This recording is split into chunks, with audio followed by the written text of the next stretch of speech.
Hello, Assalamu alaikum and welcome back to my channel. And today is 6th episode of काला जादू series story blood.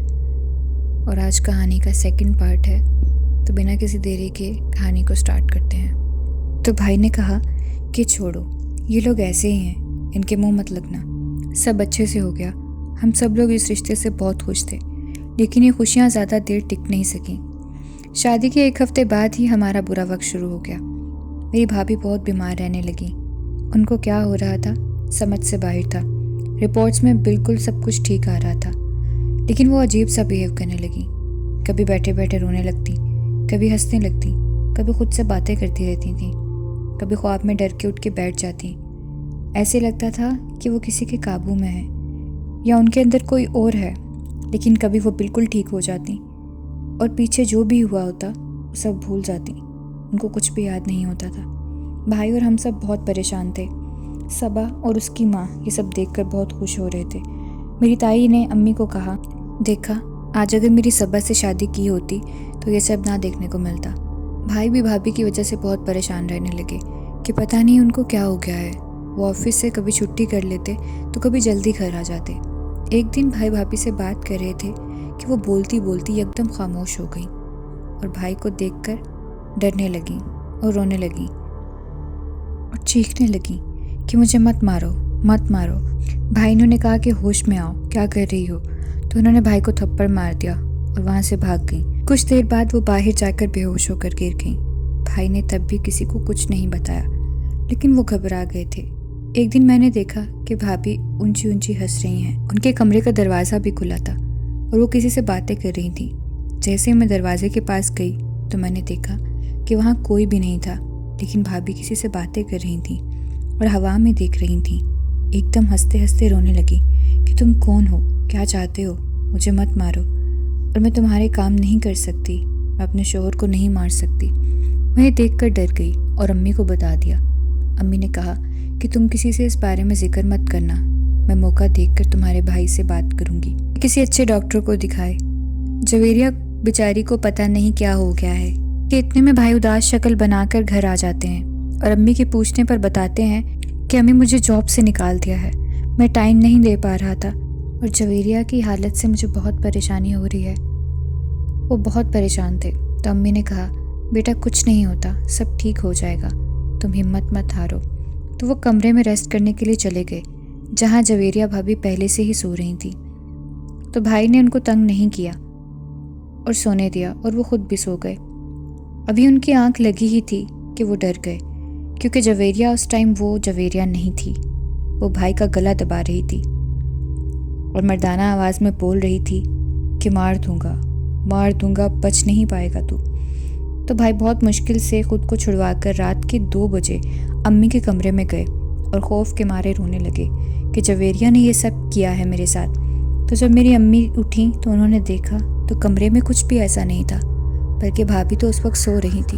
भाई की शक्ल से साफ पता चल रहा था कि वो झूठ नहीं कह रहे।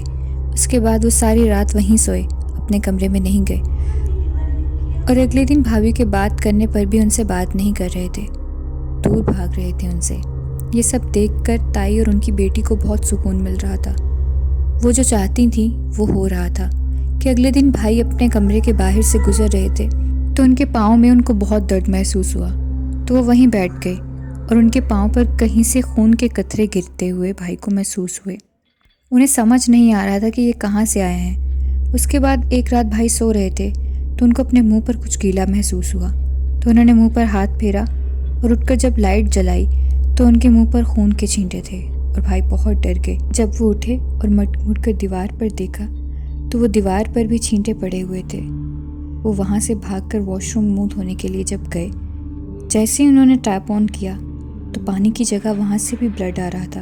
भाई चीखते हुए वहाँ से रूम में गए और भाभी को बताया। तो भाभी ने जब मुंह मोड़कर भाई को देखा तो भाभी के मुंह से खून निकल रहा था और वो हंस रही थी ऊंची ऊंची। भाई भागते हुए अम्मी के पास गए। सारी रात वो एक कोने में बैठे रहे। उस दिन भी ना उनके कमरे में कोई खून के छींटे थे, ना भाभी इस तरह की हालत में थी। भाई सारी रात नहीं सो पाए। भाई को हर जगह पर खून नज़र आ रहा था।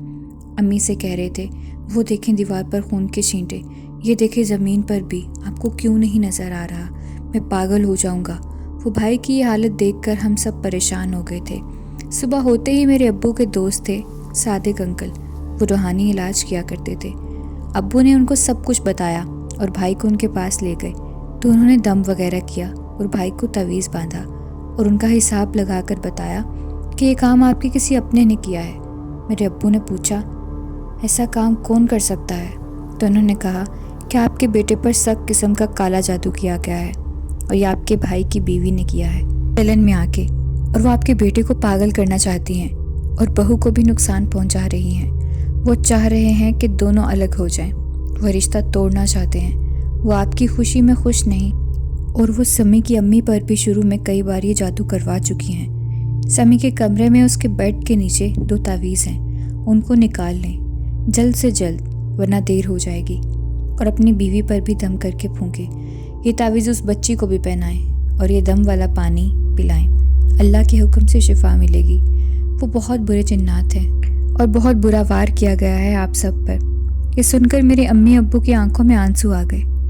फिर हम लोग घर आ गए। सबसे पहले तावीज़ निकाले और उनको पानी में बहा दिया और भाभी को भी पानी पिलाया, वो भी बेहतर हो गई। और अम्मी अब्बू ने कहा कि हमें इस बात पर रोना आ रहा है कि तुम्हारी अम्मी पर जादू जब वो करवाती थी तो हमें पता था, हमने माफ़ कर दिया था, लेकिन फिर भी कभी नहीं सोचा था कि वो मेरे बच्चों के साथ भी इतनी दुश्मनी करती हैं कि उन पर वार ही कर देंगी। खैर हम लोगों ने उनको ये बता दिया कि उनकी असलियत हम सब पर खुल चुकी है। जो उन्होंने मेरी अम्मी के साथ किया और अब भाई के साथ कर रही थी, सब पता चल गया है। लेकिन उनके चेहरे पर कोई शर्मिंदगी नहीं थी। हम लोग अगले ही दिन घर देखने चले गए और उस घर को छोड़कर चले गए जहाँ हमारा पूरा बचपन और जवानी गुजरी थी। जाते हुए सबकी आंखें नम थीं। मेरे ताया अब्बू भी रो पड़े। उन्होंने माफ़ी भी मांगी, हमें मनाया भी, लेकिन अब वहाँ रहने का हमारा जवाज़ नहीं बनता था, ऐसे हसद करने वाले लोगों के साथ रहने का। खैर आज हम अपने घर में बहुत खुश हैं, उन हासदों से दूर, और नमाज वगैरह की कसरत है घर में। अब किसी का कोई वार नहीं होता। और ताई के बच्चों की अभी भी शादी नहीं हुई और वो आज भी लोगों से जलने का काम करती हैं, लेकिन शुक्र है अब हम उनके शर से महफूज हैं। ताया अब्बू अक्सर आते हैं मिलने घर, लेकिन हम कभी नहीं गए। उनकी शक्ल नहीं देखना चाहते हम, ना वो कभी घर आए हैं। ताया अब्बू आज भी शर्मिंदा होते हैं। हम उनको महसूस नहीं करवाते क्योंकि वो हमारे बड़े हैं, आज भी हमें अजीज़ हैं और हमारे लिए काबिल एहतराम हैं। So that's it for today's video. I hope कि आपको आज की कहानी भी पसंद आई होगी, और अगर पसंद आई है तो कमेंट सेक्शन में ज़रूर बताइएगा। Go and subscribe my channel for more such videos और बेल आइकन को प्रेस कर दीजिएगा ताकि मेरी वीडियो की नोटिफिकेशंस आपको टाइम पर मिल जाएं। मिलते हैं नई वीडियो में नई कहानी के साथ। तब तक अपना ख्याल रखें। मुझे दें इजाज़त। दुआ में याद रखिएगा। अल्लाह हाफिज़।